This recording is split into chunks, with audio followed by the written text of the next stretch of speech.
যে কোনো ছবির ব্যাকগ্রাউন্ড রিমুভ করার জন্য আমরা সর্বপ্রথমে আমাদের মোবাইলে থাকা যে কোনো ব্রাউজার ওপেন করে নেব। আমি এখানে ক্রোম ব্রাউজারটি ওপেন করে নিচ্ছি। ক্রোম ব্রাউজারটি ওপেন হওয়ার পরে আমরা সার্চ বারে গিয়ে রিমুভ পিজি লিখে সার্চ করে নেব। সার্চ করার মতো সর্বপ্রথমে যে ওয়েবসাইটটি বেরিয়ে আসবে সেটিকে ওপেন করে নেব। ওয়েবসাইটটি ওপেন হলে এরকম একটা ইন্টারফেস আসবে আমাদের সামনে। এখন আমরা আপলোড ইমেজ বলে যে অপশানটি আছে সেখানে ক্লিক করে যে ইমেজটার আমরা ব্যাকগ্রাউন্ড রিমুভ করতে চাইছি সেই ইমেজটাকে সিলেক্ট করে নেব। ছবিটি সিলেক্ট করা মাত্র আপলোডিং শুরু হয়ে যাবে। এই আপলোডিং হওয়ার পরে কিন্তু ম্যাজিকের মতো আমাদের ব্যাকগ্রাউন্ডটি রিমুভ হয়ে আমাদের মেন ছবিটা আমাদের সামনে চলে আসবে। Wow, just amazing! আমাদের ছবিটা কিন্তু আমাদের সামনে বেরিয়ে চলে এসেছে। এখন আপনারা যদি এই ছবিটা জাস্ট পিএনজি ডাউনলোড করতে চান সেক্ষেত্রে যে নিচে ডাউনলোড অপশানটা আছে সেখানে ক্লিক করে নেবেন। এতে হবে কি, আপনার জাস্ট পিএনজিটা ডাউনলোড হবে, এরপরে আপনি যে কোনো এডিটিং সফটওয়্যারে গিয়ে এই ছবিটাকে বসাতে পারেন যে কোনো ব্যাকগ্রাউন্ডের মধ্যে, আর সাথে আরও অ্যাডভান্স লেভেলের এডিটিং করতে পারবেন, যেমনটা আমি আমার থাম্বনেইলের সাথে করি। ওকে, এখন যদি এই ছবিটার পিছন দিকে আপনারা কোনো ব্যাকগ্রাউন্ড দিতে চান সেক্ষেত্রে ক্লিক করে নিতে উপরে যে এডিট অপশানটি রয়েছে সেইখানে। এডিট অপশানে ক্লিক করা মাত্র এরকম একটা ইন্টারফেস আমাদের সামনে বেরিয়ে চলে আসবে।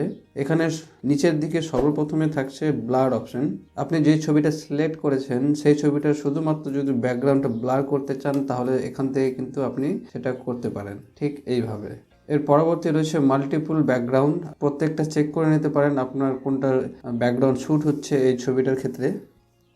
তো এইভাবে বেছে নিয়ে আপনি কিন্তু একটা ব্যাকগ্রাউন্ড চুজ করে নিতে পারেন। এবার এখানে ব্যাকগ্রাউন্ডটা যদি আপনাদেরকে ব্লার করার প্রয়োজন হয় সেক্ষেত্রে আপনার উপরে যে ব্লার অপশানটি আছে সেখানে ক্লিক করে নেবেন।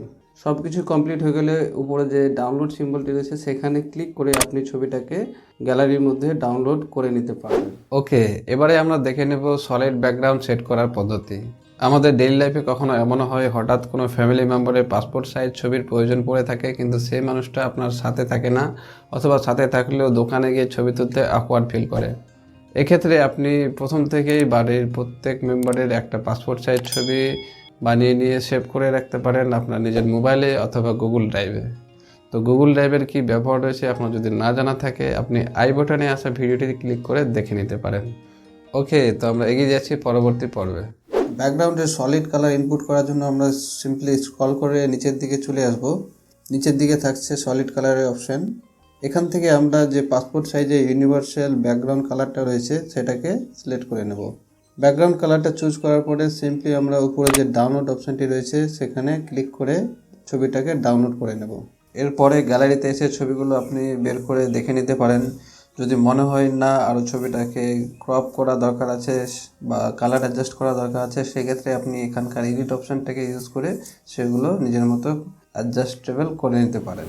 এই ছিল আজকের ভিডিওটি কেমন লেগেছে অবশ্যই কমেন্ট করে জানাবেন। ভালো লাগলে একটি লাইক দিবেন, সাথে শেয়ার করবেন সেই সব প্রিয়জনের সাথে যাদের এই ভিডিওটি দেখার প্রয়োজন রয়েছে।